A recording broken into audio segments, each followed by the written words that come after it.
তাকদীর নিয়ে প্রিয় ভাইয়েরা বিচলিত হবেন না। আপনার তাকদীরে যা আছে আপনি পাবেন, যা নাই কোশ্চেন কালেও পাবেন না, ফুল স্টপ। আপনার তাকদীরে যা আছে আপনি পাবেন, না পেয়ে আপনি দুনিয়া থেকে যাবেন না, ফুল স্টপ। আর আপনার তাকদীরে যা নাই সারা দুনিয়ার মানুষ মিলে আপনাকে দিতে পারবেন না। এই চিন্তাটা আগে মাথার মধ্যে সেট করেন। এই দুনিয়ার জীবনে আপনার দুনিয়ার বাড়ি গাড়ি, টাকা পয়সা, রিজিক, ব্যবসা বাণিজ্য, স্ত্রী সন্তান, এগুলোকে নিয়ে এত বিচলিত হওয়ার কিছু নাই। আপনার আমার তাকদীরে যা লেখা হয়েছে এর একটা দানা আপনি বেশি খেয়ে পৃথিবী থেকে যাবেন না। আর আপনার আমার রিজিকে যা আছে তার এক চুল রেখে আপনি দুনিয়া থেকে যাবেন না। এটাই চূড়ান্ত সত্য কথা। আপনি ঘুষ খান আর সুদ খান আর দুর্নীতি করেন আর মানুষের সম্পদ আত্মসাৎই করেন না কেন, যতটুকু লেখা আছে আপনার তাকদীরে এর বেশি আপনি কিচ্ছু পাবেন না।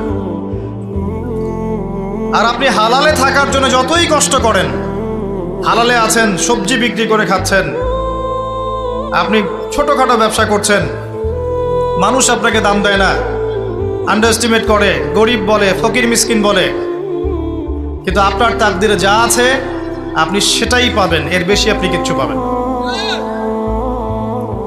হুয়াল আউয়ালু ওয়াল আখির, আল্লাহ পাক প্রথম এবং আল্লাহই শেষ। কুল্লু মান আলাইহা ফান ওয়া ইয়াবকা ওয়াজহু রাব্বিকা যুল জালালি ওয়াল ইকরাম। প্রত্যেকটা বিষয় ফানা হয়ে যাবে, কিচ্ছু থাকবে না। এখন আপনি পৃথিবীতে যা দেখছেন এগুলোর কিছুই থাকবে না। প্রত্যেক মানুষ, প্রত্যেকটা জিন, প্রত্যেক উদ্ভিদ, প্রত্যেক এই প্রাণী, আকাশ, মহাবিশ্ব, গ্রহ নক্ষত্র, চন্দ্র সূর্য, সমুদ্র, পাহাড় পর্বত, বিশ্বনেতা, রাষ্ট্রনেতা, সমাজ নেতা, পরিবারের কর্তা, অর্থনৈতিক নেতা, সবাই মারা যাবে, সবাই শেষ হয়ে যাবে, কিচ্ছু থাকবে না। এই বিষয়টা আগে ভালো করে হজম করতে হবে যে আমরা এখানে থাকতে আসিনি, আমরা এই দুনিয়ায় থাকতে আসিনি, আমরা এখানে এসেছি চলে যেতে। যার মনের মধ্যে এই কনসেপ্ট থাকে সে কখনো আল্লাহ পাকের বিদ্রোহী হতে পারে না, সে কখনো আল্লাহ দ্রোহিতা করতে পারে না, কুফরি করতে পারে না, শিরক করতে পারে না, আল্লাহর অবাধ্য হতে পারে না। যার মনের মধ্যে এই চিন্তা বদ্ধমূল যে আমি এখানে থাকতে আসিনি, আমি এখানে মুসাফিরের মতো এসেছি, গাছের ছায়ায় বিশ্রাম নিচ্ছি, বিশ্রাম নিয়ে শেষ হবে চলে যাব। যারাই আল্লাহ দ্রোহিতায় লিপ্ত হচ্ছে, শিরিক করছে, বেদাত করছে, হারাম খাচ্ছে, ঘুষ খাচ্ছে, সুদ খাচ্ছে, জেনা করছে, আল্লাহ দ্রোহিতা করছে, আল্লাহর বিধানকে অস্বীকার করছে, তারা ইনডাইরেক্টলি ধরে নিয়েছে যে তারা মনে হয় পৃথিবীতে চিরকাল থাকবে। কারণ যদি কিয়ামতের মাঠের কথা তাদের স্মরণ থাকতো তারা কখনোই কাজগুলো করতে পারতো না, পারতো? এবার আসেন, আল্লাহ পাক কলম সৃষ্টি করে তাকদীর লিখেছেন, অতএব তাকদীর নিয়ে প্রিয় ভাইয়েরা বিচলিত হবেন না। আপনার তাকদীরে যা আছে আপনি পাবেন, যা নাই কোশ্চেন কালেও পাবেন না, ফুল স্টপ। আপনার তাকদীরে যা আছে আপনি পাবেন, না পেয়ে আপনি দুনিয়া থেকে যাবেন না, ফুল স্টপ। আর আপনার তাকদীরে যা নাই সারা দুনিয়ার মানুষ মিলে আপনাকে দিতে পারবেন না। এই চিন্তাটা আগে মাথার মধ্যে সেট করেন। এই চিন্তা যার মধ্যে ইনস্টল করা আছে সে আত্মহত্যা করে না কখনো, সে হতাশ হয় না কখনো, সে ভয় পায় না, আল্লাহর পথে চলতে গিয়ে পিছু পা হয় না, সে জালেমের সামনে মাথা নত করে না। যার মাথায় এই চিন্তা আছে যে আল্লাহ যা লিখেছেন এটা হবে, যা লিখেন নাই সারা দুনিয়ার মানুষ মিলে সেটা হবে না, সিম্পল। এর মধ্যে আল্লাহ পাক পরীক্ষায় ফেলবেন, ওই বিষয়টা ডিফারেন্ট। আমি অবশ্যই তোমাদেরকে পরীক্ষা করব, ভয় দিয়ে, ক্ষুধা দিয়ে, সন্তানের ইন্তেকাল দিয়ে, ফসলের ক্ষতি দিয়ে, সম্পদের ক্ষতি দিয়ে আমি পরীক্ষা করব। কিন্তু যারা সবর করবে এবং যারা এই কনসেপ্ট রাখবে ইন্না লিল্লাহি ওয়া ইন্না ইলাইহি রাজিউন, এদেরকে আল্লাহ পাক প্রশংসা করেছেন, ইনশাআল্লাহ এরা সফল হবে। আল্লাহ পাক তাকদির লিখে ফেলেছেন, তাকদির নিয়ে টেনশন করবেন না, রিজিক নিয়ে টেনশন করবেন না। এখনকার যুব সমাজের সবচেয়ে বড় টেনশন রিজিক। একটা জব, একটা ভালো জব, একটা ভালো ব্যবসা, সে সিকিউরড লাইফ চাচ্ছে। রিজিক নিয়ে চিন্তা করবেন না। আপনার কাছে যে রিজিক আছে এটা আপনার কাছে আসবেই ইনশাআল্লাহ। হয়তো সময় লাগছে কিন্তু আপনার কাছে আসবে ইনশাআল্লাহ তাআলা। আপনি হালালের উপর থাকবেন, ন্যায়ের উপর থাকবেন। আপনি অন্যায় পথে রিজিক সার্চ করবেন না। আপনার তাকদিরে যে রিজিক আছে আপনার কাছে আসবে ইনশাআল্লাহ। এবার আসেন, আল্লাহ পাক এরপরে সৃষ্টি করেছেন মহাবিশ্ব।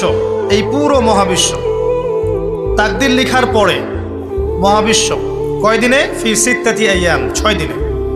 মাত্র 6 দিনে আল্লাহ পাক পুরো মহাবিশ্ব সৃষ্টি করেছেন।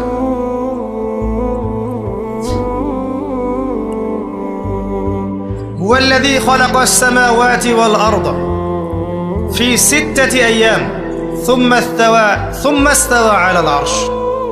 সূরা হাদীদের মধ্যে একটা আছে, তিনি সে আল্লাহ যিনি এই মহাবিশ্ব সৃষ্টি করেছেন 6 দিনে, এরপরে আরশের উপর সমাসীন হয়েছেন।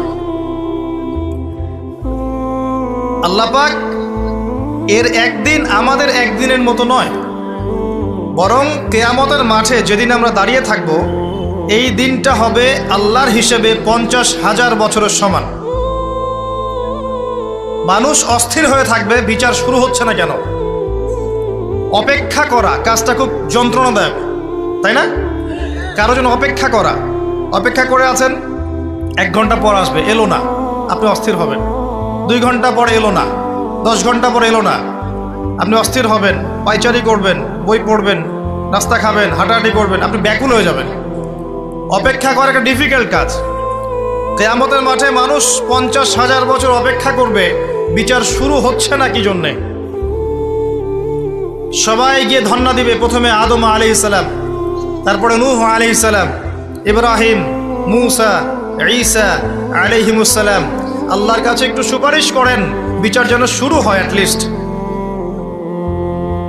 কেউ কিচ্ছু করতে পারবে না, কারণ সবাই বলবে ইয়া নাফসি, ইয়া নাফসি। দূর থেকে একজনের আওয়াজ আসবে, যিনি ইয়া নাফসি বলছেন না, যিনি বলছেন ইয়া উম্মতি, ইয়া উম্মতি।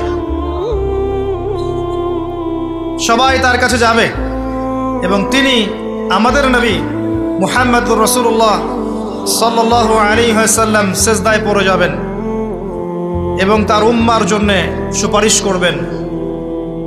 উম্মার কবিরা গুনাহগার ব্যক্তিদেরকে সুপারিশ করে তিনি জান্নাতে নিয়ে যাবেন ইনশাআল্লাহ। আল্লাহ তাকে ওয়াদা করেছেন, হে নবী, তোমার উম্মতের কোনো ব্যক্তি যদি শিরিক না করে আমার সামনে উপস্থিত হয় আমি তাকে মাফ করে দেব ইনশাআল্লাহ।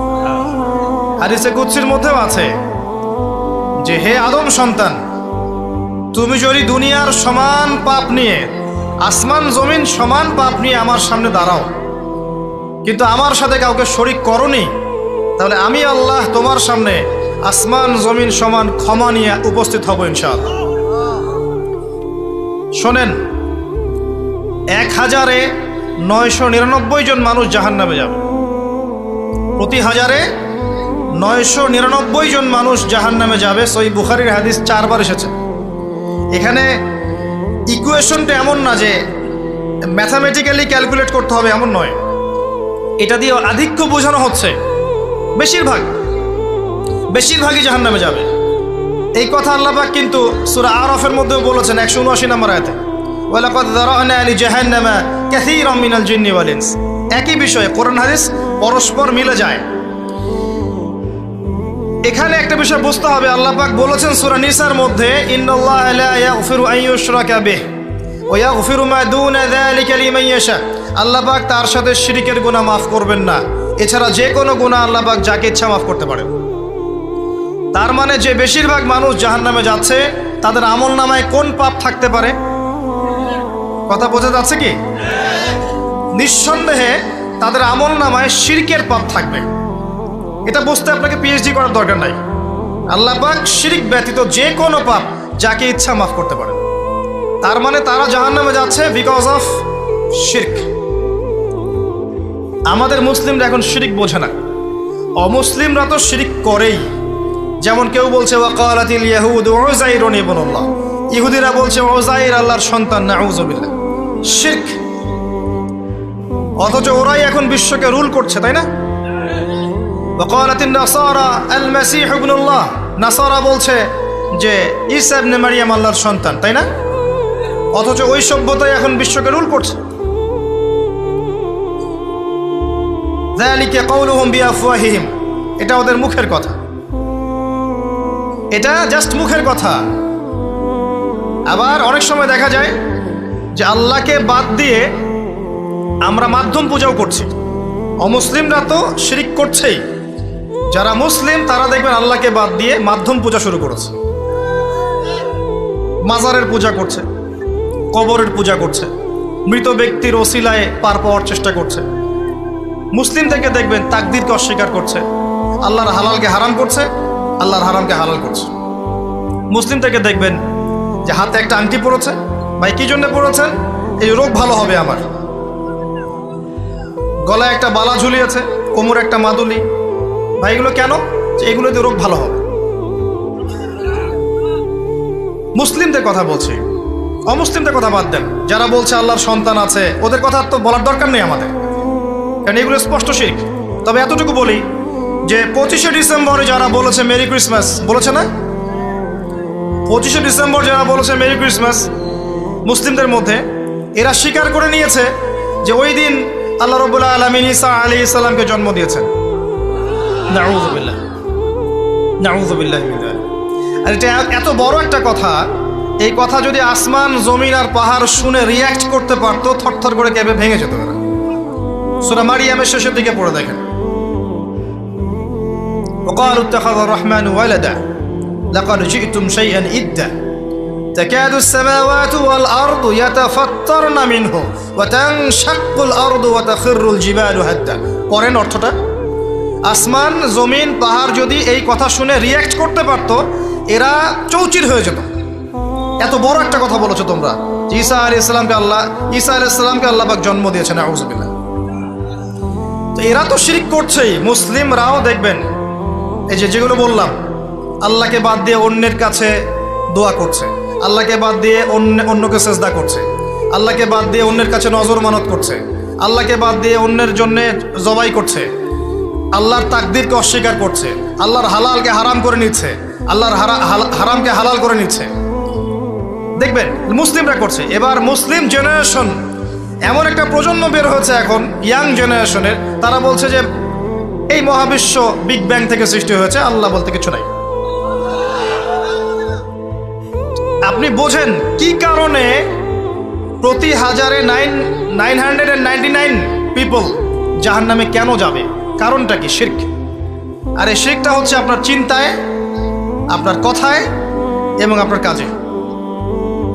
চিন্তার মধ্যে শিরক। যেমন একজন ব্যক্তি চিন্তা করে আকীদা, যে আল্লাহ ছাড়া অমুকও সন্তান দিতে পারে। এরকম আকীদা নাই মুসলিমদের? আছে। একজন বলছে আল্লাহ কল্যাণের মালিক আর শয়তান হচ্ছে অকল্যাণের মালিক। কথাটা শুনতে খুব ভালো লাগে না? অকল্যাণ হয়তো আল্লাহর পক্ষ থেকে আসে না, আল্লাহ পবিত্র, অকল্যাণ শয়তানের পক্ষ থেকে আসবে। ব্যাপারটা কি এমন? ভালো মন্দ, কল্যাণ অকল্যাণ, দুঃখ কষ্ট সুখ সবকিছু কার পক্ষ থেকে আসে? এমন নয় যে ভালোগুলো আল্লাহ দেন, অকল্যাণগুলো শয়তান দেয়, নাউযুবিল্লাহ। এরকম আকীদা আছে মানুষের। কিছু মানুষ বলছে তাকদীর বলতে কিচ্ছু নাই, মানুষ নিজেই তার কর্মের নিয়ন্ত্রণ, শিরক।